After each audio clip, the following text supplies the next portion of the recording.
Hi everyone, Sherry Miller here today on day 8, and today I wanted to pick up where I left off, or actually where my video cut out yesterday. And I was talking yesterday about a really simple way to basically understand all behavior when you're looking at it energetically, when you're looking at how the energy flows, where it flows. And I talked about how I have had an equation that I've put out there in the past that are the three variables that come together to end up in some form of stress or fear or drive or flow. Everything that we feel, all our feelings of, it's like being on cloud 9. I feel like I'm dragging my feet. I'm carrying the weight of the world on my shoulders. I feel lighter than air. All those things are variations of stress or fear or drive or flow. And so I've talked about three variables that go into there, but it's a little bit advanced, a little complex. So I found another way that I saw someone else teach that's really beautiful to simplify it for starters. And I showed this, wait a minute. Did I flip it?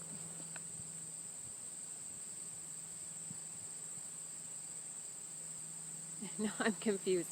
I know how I can flip this, but it looks almost like it's correct right now, so I don't know if I should flip it. Hang on, because now I'm really confused. There we go. Okay, so this, you can basically put all emotion into these four quadrants. And this is arousal over here, and this is outlook, like pessimism and optimism. So I covered this yesterday, so I'm not going to go over it a bunch today. Hi, Sunda. So I'm not going to explain all the quadrants today, but I didn't get to what do we do with this information. I can't see how to hold this and talk at the same time. It's easier if you're writing on a whiteboard. Anyway, the power of looking at behavior in this way, looking at it as in what is the energy doing instead of what's the intention. There's a lot of power here because you can say, instead of, let's use dogs again for starters because they're more neutral. If the dog is barking at strangers, you don't have to say, why does the dog bark at strangers? Or why does my dog bark at chihuahuas or whatever? Instead, because that can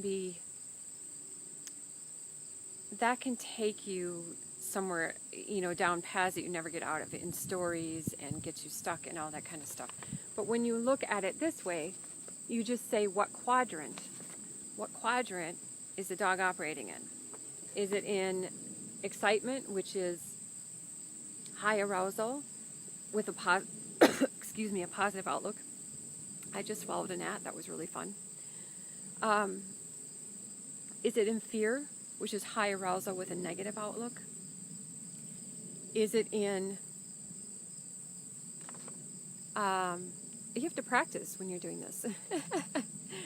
Is it in anxiety, worry, stress, which is low arousal, negative outlook? It's not in calm, or it wouldn't be having that problem.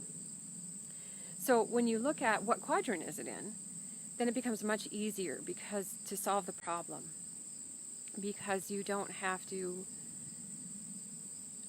try and recreate these same exact scenarios and try and get inside the mind and try and change stories and all that kind of stuff. We just say, oh, how do I change from a negative outlook to a positive outlook?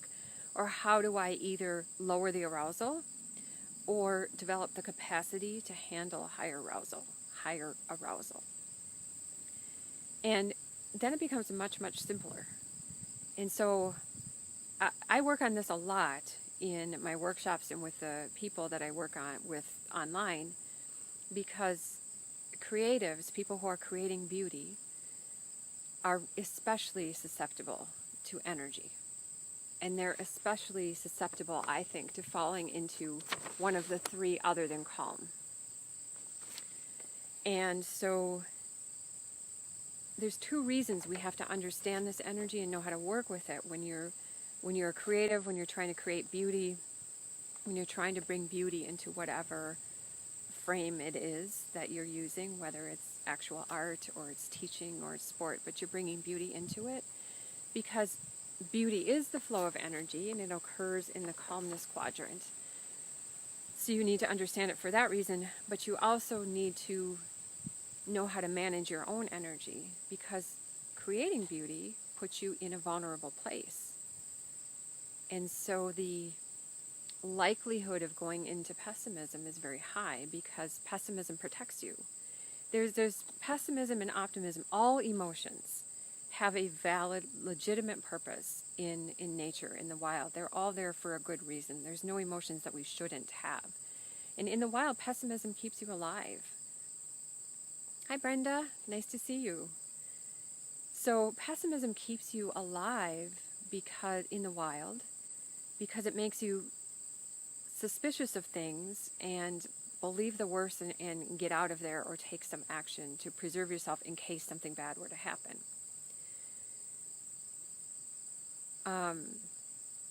You don't just want pessimism. I mean, optimism serves a purpose in the wild too, and that's why animals in the wild typically are in groups. They're in herds or packs, and you'll have some animals gravitate towards pessimism, which they're what we call the sentinels. They watch out for everyone. They kind of assume the worst and take action accordingly. And you have your natural optimists, which are the leaders, like a little L leader, not official title leader, but the leaders as in they go first because they're curious, they assume the best, they're the optimists. So you have both naturally. In our domesticated human life, we want to skew towards optimism. And that enables us to live happier, more productive lives and to create beauty, to feel safe enough to create beauty. So we're definitely working to skew towards optimism. And in my training, in both live workshops, which I love, and online training, which I'm also loving, but my heart's definitely super in the live workshops. We do a lot of work to build pessimism. You don't have to work on that.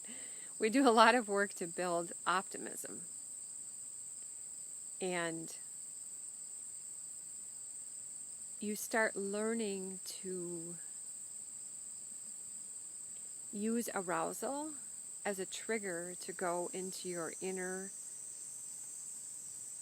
clear, rock solid, I know who I am and what I'm here for in life place.